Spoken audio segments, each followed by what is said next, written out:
Visakha municipal corporation కమిషనర్గా P Sampath Kumar మంగళవారం పదవి బాధ్యతలు స్వీకరించారు. ఈ సందర్భంగా ఆయన మాట్లాడుతూ విశాఖ ప్రజల సమస్యలపై అధ్యయనం చేసి పూర్తి స్థాయిలో పరిష్కరించే దిశగా ముందుకు వెళ్తారని కమిషనర్ అన్నారు. గ్రేటర్ విశాఖ నూతన మున్సిపల్ కమిషనర్గా బాధ్యతలు స్వీకరించిన పి సంపత్ కుమార్ గ్రేటర్ విశాఖ నూతన మున్సిపల్ కమిషనర్గా నియమించిన పి సంపత్ కుమార్ మంగళవారం జీవీఎంసీ కార్యాలయంలో పదవి బాధ్యతలు స్వీకరించారు. కమిషనర్కు జీవీఎంసీ అధికారులు పుష్పగుచ్చాలతో స్వాగతం పలికారు. ఎన్టీఆర్ జిల్లా జాయింట్ కలెక్టర్గా పనిచేసిన సంపత్ కుమార్ని ప్రభుత్వం తాజా బదిలీలో గ్రేటర్ విశాఖ కమిషనర్ నియమించారు. ఈ సందర్భంగా ఆయన మాట్లాడుతూ విశాఖ నగర అభివృద్ధికి కృషి చేస్తామని తెలిపారు. విశాఖలో ప్రజల సమస్యలపై అధ్యయనం చేసి పూర్తి స్థాయిలో పరిష్కరించే దిశగా ముందుకు వెళ్తానని గ్రేటర్ విశాఖ నూతన కమిషనర్గా బాధ్యతలు స్వీకరించిన పి సంపత్ కుమార్ అన్నారు. జీవీఎంసీ కార్యాలయంలో బాధ్యతలు స్వీకరించిన అనంతరం మీడియా సమావేశంలో మాట్లాడుతూ ప్రజలకు ఏ సమస్య వచ్చినా అందుబాటులో ఉంటానని అన్నారు. మీడియా ప్రజాప్రతినిధులతో మమేకమై ప్రజలకు అండగా ఉంటానని గ్రేటర్ విశాఖ మున్సిపల్ కమిషనర్గా బాధ్యతలు అప్పగించిన రాష్ట్ర ముఖ్యమంత్రి చంద్రబాబుకు ఈ సందర్భంగా ధన్యవాదాలు తెలిపారు. ప్రభుత్వం చాలా చక్కటి అవకాశం ఇచ్చింది. గౌరవ ముఖ్యమంత్రి గారు జీవీఎంసీ కమిషనర్గా నన్ను ఇక్కడ అపాయింట్ చేసినందుకు ముందుగా కృతజ్ఞతలు తెలియజేసుకుంటూ, ఇక్కడ జీవీఎంసీకి సంబంధించినటువంటి పరిస్థితులు కొంత నాకు స్వచ్ఛాంధ్ర కార్పొరేషన్ ఎండీగా పనిచేసినప్పుడు కొంతవరకు తెలుసు. అందమైనటువంటి నగరం, ఇక్కడ ప్రజలు చాలా చక్కగా ఉంటారు. ఇప్పుడున్న మన భారతదేశంలో స్వచ్ఛ సర్వేక్షణ్ యొక్క ర్యాంకింగ్లో వైజాగ్ నగరం చాలా ఎక్కువ ప్రతిభ చూపించాల్సినప్పటికీ కూడా లెగసీ వేస్ట్ ఉండడం వల్ల ఇక్కడ మనం ర్యాంకింగ్లో కిందకు ఉన్నప్పటికీ కూడా నేను చూసినటువంటి అనేక నగరాల్లో మన నగరం చాలా అందమైనటువంటి నగరం, చాలా శుభ్రమైనటువంటి నగరం. ఇక్కడ కమిషనర్గా చేయడం అనేటువంటిది ఎవరి కెరీర్కైనా చాలా ప్రతిష్టాత్మకమైనటువంటి విషయం అనే చెప్పాలి. సో దీనిలో భాగంగా ఈ మంచి అవకాశం వచ్చింది. ఇటు 25 లక్షల జనాభా ఉన్నటువంటి ప్రజల్ని, అదేవిధంగా ప్రజాప్రతినిధుల్ని ఇద్దరిని సమన్వయం చేసుకుంటూ అధికారులని క్రమశిక్షణతో నడిపిస్తూ ముందు వరుసలో విశాఖపట్నం నగరాన్ని ఉంచేటువంటి ప్రయత్నం చేస్తాము.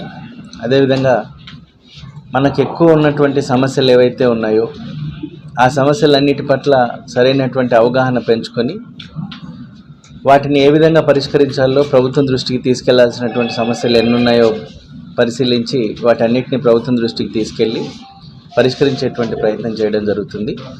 సో నా పనితీరు విషయానికి వస్తే నాకు సిబ్బంది డిసిప్లిన్ అనేది చాలా ఇంపార్టెంట్.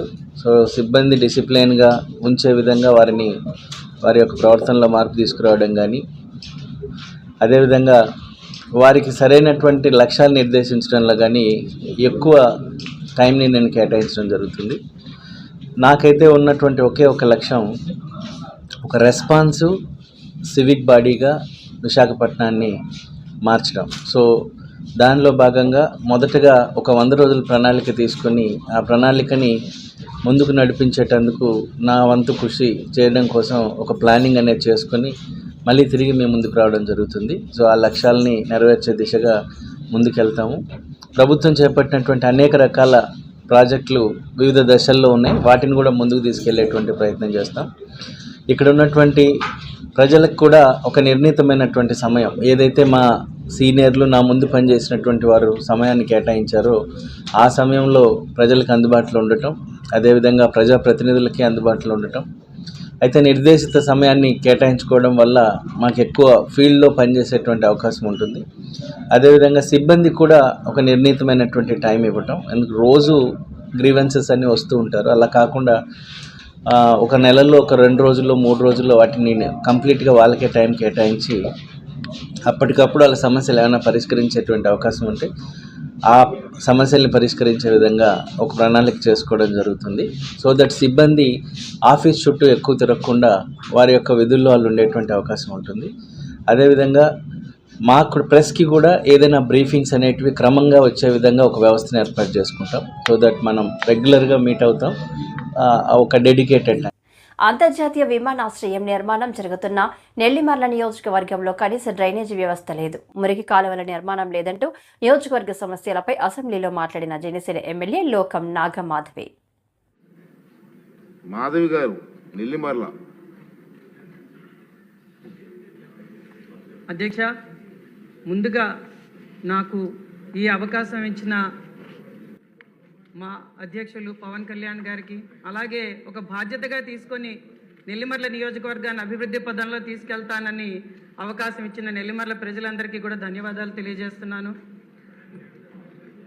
మా నియోజకవర్గంలో ఒక ఇంటర్నేషనల్ స్టాండర్డ్స్తో మన స్టేట్ గవర్నమెంట్ చంద్రబాబు నాయుడు గారు ముఖ్యంగా తీసుకొని ఒక ఎయిర్పోర్ట్, గ్రీన్ఫీల్డ్ ఎయిర్పోర్ట్ వస్తున్నది అధ్యక్ష.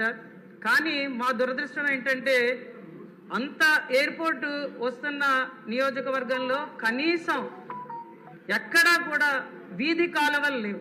వాడుకున్న నీరు సరిగ్గా బయటికి వెళ్ళడానికి కాలువలు లేక ప్రజలు చాలా ఇబ్బంది పడుతున్నారు అధ్యక్ష. ఎంత ప్యాథటిక్ సిచ్యువేషన్ అంటే ఇంటి ముందర గొయ్యలు తీసుకొని వాడుకున్న నీరంతా గోతిలోకి వచ్చిన తర్వాత మళ్ళీ రాత్రిపూట మహిళలు అందులో నీటిని బయటికి ఊరి చివర పారేయడానికి బకెట్లతో తీసుకొని వెళ్లాల్సినంత దుస్థితి అక్కడ ఈరోజు ఉందంటే నిజంగా అది చాలా బాధాకరమైన విషయం.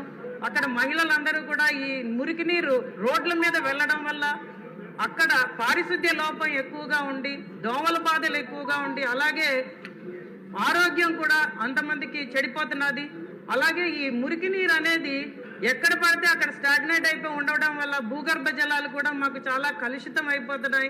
వాటర్ సమస్య అధికంగా ఉన్న మా నియోజకవర్గంలో ఇది పుండి మీద కారంలా తయారవుతున్నది. కాబట్టి ఈసారి అధిక సంఖ్యలో నిధులు మా నియోజకవర్గానికి ఈ మురికి కాలువల నిర్మాణానికి గౌరవ మంత్రివర్యులు ఎలాకేట్ చేస్తారని రూరల్ డెవలప్మెంట్లో భాగంగా విజ్ఞప్తి చేయడం జరుగుతున్నది అధ్యక్ష. రాష్ట్ర సాంకేతిక విద్య, పాలిటెక్నిక్, ఐటీఐల ఏర్పాటు అంశంపై సంబంధిత మంత్రిని ప్రశ్నలు అడిగిన జనసేన ఎమ్మెల్యే బత్తుల బలరామకృష్ణ దానికి సమాధానం ఇచ్చిన మానవ వనరుల అభివృద్ధి శాఖ మంత్రి నారా లోకేష్. మన దేశంలో సుమారు 50 కోట్ల మంది యువత ఉంది. ప్రతి సంవత్సరం కూడా 10th క్లాసు, గత సంవత్సరం చూసినట్టయితే 6,09,00,000 మంది 10th క్లాస్ పాస్ అయి బయటకు వచ్చారు. ఈ సాంకేతిక విద్య అనేది సరిగా లేకపోవడం వల్ల చాలామంది ఉపాధి కోల్పోతున్నారు. ఈ ఇంజనీరింగ్కి ఈ తల్లిదండ్రుల ప్రోద్బలము, ఇంజనీరింగ్ కాలేజీల ప్రోద్బలంతోనూ ఇంజనీరింగ్లు జాయిన్ అయ్యి వాళ్ళు కొన్ని సబ్జెక్టులు చదవలేక, సరైన పరిజ్ఞానం లేక కొంతమంది డ్రాప్అవుట్స్ అయ్యి ఆగిపోతున్నారు. అలాంటి పరిస్థితుల్లో వాళ్ళకి ఏ ఉపాధి లేకుండా నిరుద్యోగులుగా మిగిలిపోతున్నారు. అలాంటి పరిస్థితుల్లో గతంలో అయితే ఐటీఐ అనేది సమర్థవంతంగా ఉండేది. ఐటీఐ చదువుకుంటే వాళ్ళకి ఉపాధితో పాటు ఏదో ఉద్యోగాలు కూడా వచ్చాయి. ఎలక్ట్రికల్ డిపార్ట్మెంట్ కానీ, ఫ్యాక్టరీస్ కానీ, ఇలా పలు డిపార్ట్మెంట్లలో వాళ్ళకి ఉద్యోగ అవకాశాలు దొరికాయి. ఇప్పుడు ఐటీఐ అనేది సమర్థవంతంగా లేకపోవడం వల్ల వీళ్ళందరూ కూడా నిరుద్యోగులుగా మిగిలిపోతున్నారు. కాబట్టి ఐటీఐ, పాలిటెక్నికల్ అనేది కొంచెం కాలేజీలు డెవలప్ చేస్తే బాగుంటుంది అనేది నా ఉద్దేశం అధ్యక్ష. అదేవిధంగా వాళ్ళకి ఉద్యోగం రాకపోయినా స్వయం ఉపాధితో కూడా జీవించగలుగుతారు. ఎందుకంటే ఎలక్ట్రీషియన్గా కానీ, ప్లంబర్గా కానీ, డ్రాఫ్ట్స్మెన్ కానీ ఈ పలు రకాల 134 కోర్సులు ఉన్నాయి అధ్యక్ష. ఈ 134 కోర్సులో ఏదో ఒక విధానంతో వాళ్ళు సెటిల్ అయ్యి ఉపాధి పొందగలుగుతారు. ఈ నిరుద్యోగ సమస్యకి అనే దానికి మంచి ఫలితం వస్తుందని చెప్పేసి నా ఉద్దేశం అధ్యక్ష. అదేవిధంగా చూస్తే దీంట్లో పూర్తి స్థాయిలో ఇప్పుడు ప్రైవేట్ కళాశాలలు ఉన్నాయి, ఐటీఐ అనేది, పాలిటెక్నికల్ అనేది, దాని మీద సరైనటువంటి పూర్తి పరిజ్ఞానం ఉన్నటువంటి ఈ యొక్క లెక్చరర్స్ కానీ, వాళ్ళకి సంబంధించినటువంటి బోధనా సిబ్బంది లేకపోవడం వల్ల వీళ్ళు మధ్యలోనే కూడా ఈ ఐటీఐ, పాలిటెక్నికల్ కూడా ఆగిపోవడం జరుగుతుంది. ఈ ఐటీఐ, పాలిటెక్నికల్ వల్ల 3 ఏళ్లలో 10th క్లాస్ అయిపోయిన తర్వాత 3 ఏళ్లలో ఉద్యోగం, ఉపాధి రెండిట్లో ఏదో ఒకటి పొందగలుగుతున్నారు. అలాంటి దానికి ప్రత్యేకం పెద్దపీట వేయాల్సిన అవసరం ఉందని భావిస్తున్నాను అధ్యక్ష.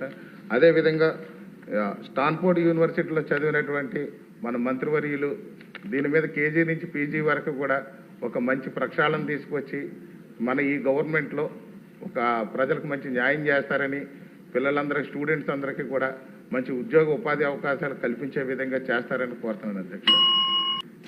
అధ్యక్ష, ఈ సబ్జెక్ట్ మీద బలరామ కృష్ణ గారు, బుచ్చే చౌదరి గారు, ఆనందరావు గారు, కోన రవి గారు మాట్లాడారు అధ్యక్ష. అధ్యక్ష, నేను మంత్రి ఇంకా నెల అవ్వలేదు అధ్యక్ష, కొంచెం టైం ఇవ్వమని కోరుతున్నాను. ఎందుకంటే సబ్జెక్ట్ చాలా వాస్ట్ సబ్జెక్ట్. కేజీ నుంచి పీజీ విద్య, స్కిల్ డెవలప్మెంట్ కూడా ముఖ్యమంత్రి గారు నాకు ఇష్టం జరిగింది. కొంచెం వాస్ట్ సబ్జెక్టు.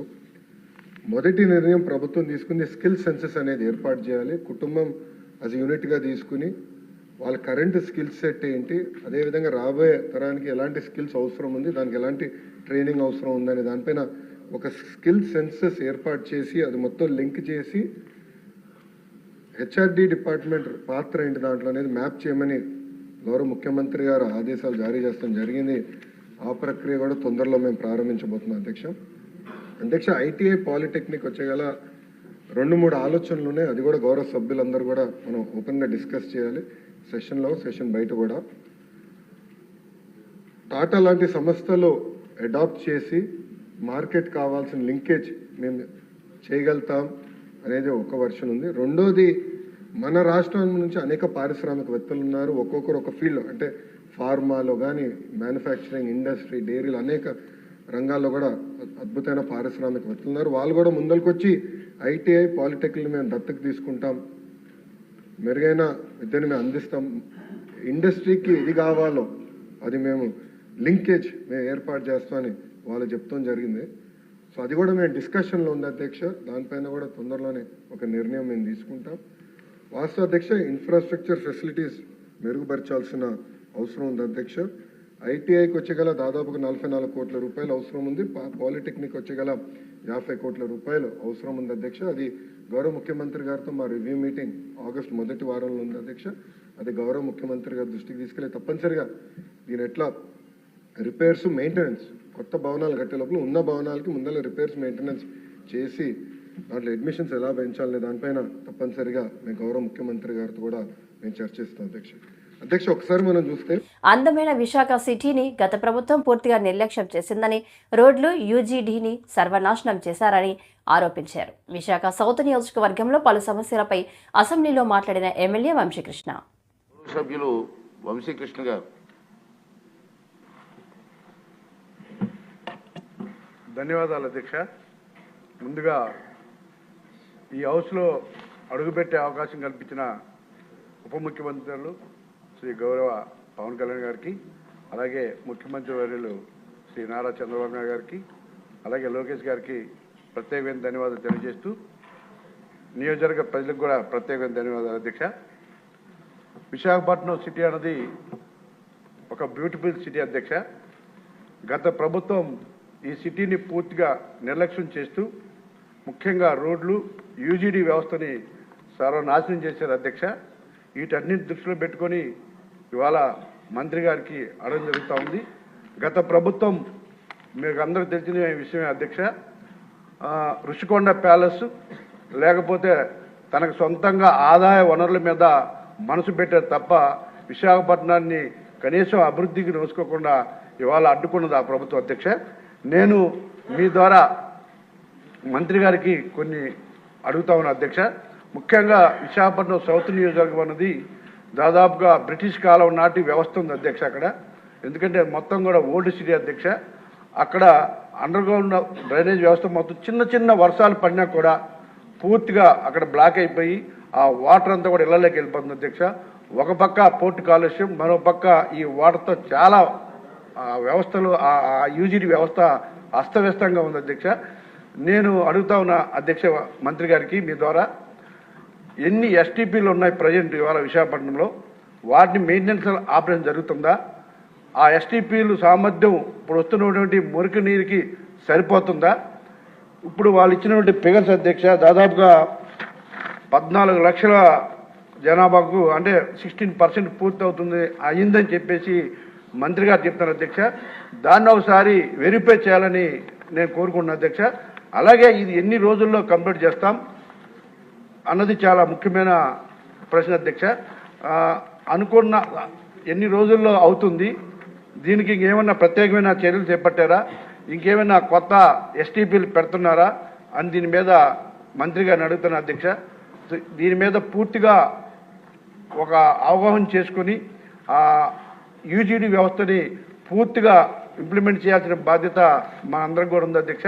ముఖ్యంగా సౌత్ నియోజకవర్గంలో దాని మీద పూర్తిగా మంత్రి గారు కొంచెం అవగాహన తీసుకొని దాని మీద ప్రత్యేకమైన చర్యలు తీసుకోవాలి. పోలవరం ప్రత్యేక హోదా, సూపర్ 6 హామీల ప్రస్తావన ఎక్కడ? నెల రోజుల్లో 14,200 రూపాయల కోట్ల అప్పు ఏమైంది? ఆ మొత్తం ఎవరెవరి జేబుల్లోకి వెళ్ళింది? YSRCP MLA Chandrashekar fire. చేసినటువంటి మంచి కార్యక్రమాలను కూడా నిందించడం కోసం మాత్రమే వారి ప్రసంగం ఆద్యాంతం కూడా సాగింది అనేది ఒక్కసారి మనం గమనించాలి. వారి యొక్క ప్రసంగం కేవలం ప్రతిపక్ష పార్టీని తిట్టడానికో ప్రతిపక్ష పార్టీ మీద దుమ్మెత్తిపోయడానికో వారి ఆ ప్రసంగాన్ని ఉపయోగించారు తప్ప ఈ 5 ఏళ్ల కాలంలో ఈ కూటమి ప్రభుత్వం ఈ రాష్ట్ర ప్రజల కోసం, ఈ రాష్ట్ర ప్రయోజనాల కోసం, రాష్ట్ర అభివృద్ధి కోసం ఎలాంటి చర్యలు చేపట్టబోతుందో, ఏ విధమైనటువంటి విధి విధానాలతోటి ముందుకు వెళుతుందో దాని గురించి ఎక్కడ కూడా ప్రస్తావించకపోవటం కొంత ఆశ్చర్యాన్ని కలిగించింది, విస్మయాన్ని కూడా కలిగించింది. ఈ రాష్ట్రంలో ఉన్నటువంటి అనేక సమస్యల మీద ఎక్కడా కూడా ఊసేలేనటువంటి ఈ ప్రసంగంలో పోలవరాన్ని ఎప్పటికి నిర్మిస్తారో, అసలు నిర్మిస్తారా లేదా, ప్రత్యేక హోదాకి సంబంధించి ఎలాంటి విధి విధానాలతోటి ప్రభుత్వం ముందుకు వెళ్తుంది దానికి సంబంధించి ఏ ఒక్క మాట లేదు. దానితో పాటుగా అమరావతిని నిర్మిస్తామని చెప్తున్నారు. ఎప్పటి వరకు నిర్మిస్తారు, ఎలా నిర్మిస్తారు, ఏ విధంగా ప్రజలకు ఉపయోగపడేటటువంటి రాజధానిని ఇక్కడ నిర్మించబోతున్నారు చెప్పేటటువంటి ప్రయత్నం కూడా జరగకపోగా కేవలం చంద్రబాబు నాయుడు గారి యొక్క 2014-19 కాలంలో అద్భుతాలు జరిగినట్టుగా వారు మాట్లాడడం అనేది చాలా శోచనీయంగా మనకు కనపడుతుంది. నిజంగా ఒక గవర్నర్ గారు వచ్చారు రాష్ట్రానికి, వారు ప్రసంగిస్తున్నారంటే ఈ రాష్ట్రం ఏ విధమైనటువంటి డెవలప్మెంట్ని సాధించబోతుందో వారి మాటల్లో వినాలని చాలామంది ఆశపడతారు. కానీ వారి ఆశలన్నీ కూడా గల్లంతయ్యాయి.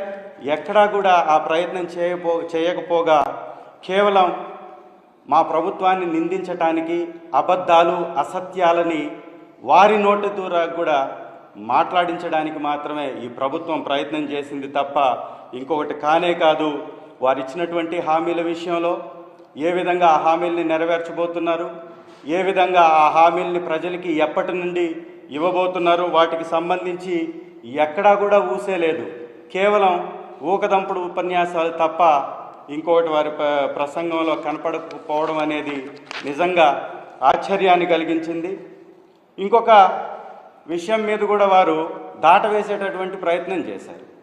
సూపర్ 6 పేరుతోటి హామీలు ఇచ్చినటువంటి ప్రభుత్వం ఆ సూపర్ 6ని ఎప్పటి నుంచి అమలు పరుస్తుందో చెప్పకపోగా వాటికి సంబంధించినటువంటి విధి విధానాల గురించి కూడా ఎక్కడ ప్రస్తావించకపోవటం ఆశ్చర్యంగా అనిపిస్తుంది. గవర్నర్ గారి ప్రసంగంలో 39వ పాయింట్ని కానీ ఒకసారి గమనిస్తే ఈ హామీలను మొత్తాన్ని కూడా అమలు పరచడానికి ఆర్థిక పరిస్థితి బాగలేదు అనే విధంగా అర్థం వచ్చే చంద్రబాబు నా మొదటి పనే తిరుమల నుంచి ప్రక్షాళన మొదలు పెడుతున్నా అని ఎందుకు చెప్పారో ఇప్పుడు అర్థమైంది అని దేవాదాయ శాఖ మంత్రి అన్నారు. జరిగేటువంటి అనేక అక్రమాలు, అన్యాయాలు, అలాగే దేవాదాయ శాఖలో తిరుమల దగ్గర నుంచి 5 సంవత్సరాలు జరిగినటువంటి అనేక అక్రమాలకి ఇవాళే వాటిని ప్రక్షాళన చేయడానికి తిరుమల నుంచే నేను ప్రారంభిస్తున్నాననేటువంటి ప్రకటన కూడా ఆయన ఆనాడు మనకి మీడియా ద్వారా పంపడం జరిగింది. అధ్యక్ష, ఇవాళ అవినీతికి అంతం పలుకుతామని రాష్ట్ర ప్రజలకి హామీ ఇచ్చినటువంటి నేటి మన ముఖ్యమంత్రి చంద్రబాబు నాయుడు గారు తిరుమలలో అనేక మాఫియాలు చేరినాయి. అధ్యక్ష, వీటన్నిటినీ గమనించారు ఆయన. తిరుమలలో అధ్యక్ష దురదృష్టం ఏంటంటే చాలా పవిత్రమైనటువంటి ఆలయం అధ్యక్ష. ఆ దేవదేవుడు కొలువై ఉండేటువంటి తిరుమలలో ఇవాళ గంజాయి మాఫియా, మాదక ద్రవ్యాలు, ఇటువంటి అన్నీ కూడా దొరుకుతున్నాయి అనేటువంటి సమాచారం అందిన తర్వాత గౌరవ ముఖ్యమంత్రి గారు ఎంతో ఆవేదనతో మరి ఇక్కడి నుంచే ప్రక్షాళన చేస్తాననేటువంటి ప్రకటన ఆ రోజు వారు ఇచ్చారంటే ఎంతటి దయనీయమైన స్థితికి ఆ తిరుమల దేవస్థానం యొక్క పరిస్థితులు వచ్చాయో మనకు అర్థమవుతుంది. అధ్యక్ష, తిరుమలలో పవిత్ర స్థలం కాబట్టి గోవింద నామాలు తప్ప ఇంకా ఏ ప్రకటన కూడా ఇక్కడ ఉండకూడదు, ఏ ఒక్క ప్రచార ఆర్భాటాలు ఇక్కడ రాకూడదు, ఎవరు కూడా దీని మీద స్లోగన్ చెప్పడం కానీ ఇవి ఏ రాజకీయ పార్టీలు కానీ ఎవరు కూడా చేయడానికి లేదని ఆనాడే ఆయన ప్రకటించడం జరిగింది. గడిచిన 5 సంవత్సరాలు అనేక సందర్భాల్లో చూసాం అధ్యక్ష. రాజకీయ నాయకుల మీద వాళ్ళు అనేకమైన ప్రకటనలు, వాళ్ళకి నచ్చిన నాయకుల్ని పొగడుకోవడం, వాళ్ళకి కావాల్సిన నినాదాలు, ఆఖరికి అధ్యక్ష వాళ్ళ పార్టీ జెండాలను కూడా కార్లకు కట్టి వాళ్ళు తీసుకుపోతుంటే మరి అక్కడ ఉన్నటువంటి సిబ్బంది, పోలీస్ సిబ్బంది దాన్ని ఆపి జెండాలు తీయమంటే అధికారుల మీద, ఆ పోలీస్ అధికారుల మీద కూడా తిరుగుబాటు చేసి దౌర్జన్యం చేసిన సంఘటనలు తిరుమలలో మనం చూసాం అధ్యక్ష. 5 సంవత్సరాలుగా అధ్యక్ష చిన్న పిల్లలకు భక్తులకు ఇవ్వవలసిన పాలు, అల్పాహారం కూడా క్యూ లైన్లలో నిలబడి ఉంటే ఇచ్చిన పాపాన పోలేదు అధ్యక్ష. ఎంత బాధాకరం అధ్యక్ష. ఒక్కొక్క రోజు కనీసం 15 గంటల నుంచి 24 గంటలు, 30 గంటలు కూడా స్వామివారి దర్శనానికి క్యూ లైన్లలో భక్తులు పసిబిడ్డలను పెట్టుకొని ఉంటే పాలు, అల్పాహారం ఇచ్చిన సందర్భాలు లేవు. మన ప్రభుత్వం ఈనాడు ముఖ్యమంత్రిగా చంద్రబాబు నాయుడు గారు రాగానే దీన్ని మార్పు చేయండి. గత జగన్ రెడ్డి ప్రభుత్వంలో పోలీసు వాహనాలు కొని వాటికి డబ్బు కట్టనందుకు మహీంద్రా వాళ్ళు ఏపీ పోలీసుని బ్లాక్ లిస్టులో పెట్టారు. మేము వచ్చిన తర్వాత అవి కట్టాల్సిన పరిస్థితి. గత 5 ఏళ్లు పోలీసు వ్యవస్థ నిర్వీర్యం చేసి ఇప్పుడు పులివెందుల ఎమ్మెల్యే డొల్లా కబుర్లు చెప్తున్నాడు అని హోంమంత్రి అనిత మాజీ సీఎం పైన సెటర్లు వేశారు. గత 5 సంవత్సరాల్లోని కూడా రాజకీయ అవసరాల గురించి, వాళ్ళ రాజకీయ ప్రయోజనాల గురించి పోలీసు వ్యవస్థని క్లియర్గా చెప్పాలంటే నిర్వీర్యం చేసేశారు అధ్యక్ష. అంటే పోలీసు వ్యవస్థ, పోలీస్ డ్యూటీలు, శాంతి భద్రతలు కాపాడుకోవాలి అన్న డ్యూటీలు తప్పించి ప్రతిపక్షాల నేతల ఇంట్ల దగ్గర కాపలా కాయడానికో లేకపోతే వాళ్ళకి పరదాలు కట్టడానికో అంతవరకే వాళ్ళని ఉంచేసిన పరిస్థితి కూడా మనం చూస్తున్నాం. దానిలో భాగంగానే కనీసం పోలీసు వ్యవస్థకి ఏదైతే వాళ్ళకి పోలీసు బలోపేతానికి కానీ, అదేవిధంగా వాళ్ళ వెల్ఫేర్ గురించి కానీ, వాళ్ళకున్న చిన్న చిన్న ఇమ్యూనిటీస్ గురించి కూడా ఎక్కడ కూడా ఆలోచన చేయకుండా మొత్తం అంతా నిర్వీర్యం చేసిన పరిస్థితి వచ్చింది అధ్యక్ష. ఇప్పుడు ఇందాక మన ఎమ్మెల్యేగా అడిగారు అధ్యక్ష, ఈ వీఆర్లో ఉన్న వాళ్ళ పరిస్థితి గురించి. నిజంగా వీఆర్లో ఉన్న వాళ్ళ పరిస్థితి చూస్తాను అధ్యక్ష, ఒక్కొక్కసారి వాళ్ళకి 6 months వరకు వీఆర్లో ఉంటారు. తర్వాత 6 months తర్వాత వాళ్ళకి ఆ జీతభత్యాలు ఇవ్వాల్సిన అవసరం కూడా ఉంటుంది అధ్యక్ష. కాకపోతే ఈ రోజుకి కూడా లాస్ట్ 5 సంవత్సరాల పరిస్థితి ఎలా తీసుకున్నారంటే పోలీస్ డిపార్ట్మెంట్లో కొంతమంది అఫీషియల్స్ని వాళ్ళకి నచ్చకపోయినా క్యాస్ట్ బేస్ చేసుకొని వాళ్ళకి రాజకీయంగా వాళ్ళకి అనుకూలంగా ఉండరు అనుకున్నా, వాళ్ళకి వ్యతిరేకంగా ఒక పని చేసినా, వాళ్ళు చెప్పిన పని చేయకపోయినా కూడా వాళ్ళు చాలా క్లియర్గా వాళ్ళందరినీ తీసుకెళ్లి వీఆర్లో పెట్టడమే కాకుండా 2 సంవత్సరాలు 3 సంవత్సరాలు కూడా జీతభత్యాలు లేకుండా వాళ్ళ చేత పని చేయించుకున్న పరిస్థితి కూడా మా దృష్టికి వచ్చింది అధ్యక్ష. ఎట్టి పరిస్థితుల్లోనే అలాంటి వాటి మీద ఫర్మ్గా ఉంటాము. డెఫినెట్గా వాళ్ళకి జీతభత్యాలు ఇచ్చే పరిస్థితి కూడా ఇప్పుడు మేము తీసుకుని వస్తాం అధ్యక్ష. అదేవిధంగా వాళ్ళందరికీ కూడా ఇందాక సార్ అన్నారు, కనీసం పిల్లలకి చదివించుకోవడానికి కానీ, పెళ్లిళ్ళు చేసుకోవడానికి కానీ. సరే, ఇక్కడ ఒక విషయం చెప్పాలి, సుమారుగా గవర్నమెంట్ ఎంప్లాయీస్ తాలూకా జీపీఎఫ్ అంతా కూడా డైవర్ట్ చేసేసాడు లాస్ట్ 5 yearsలో.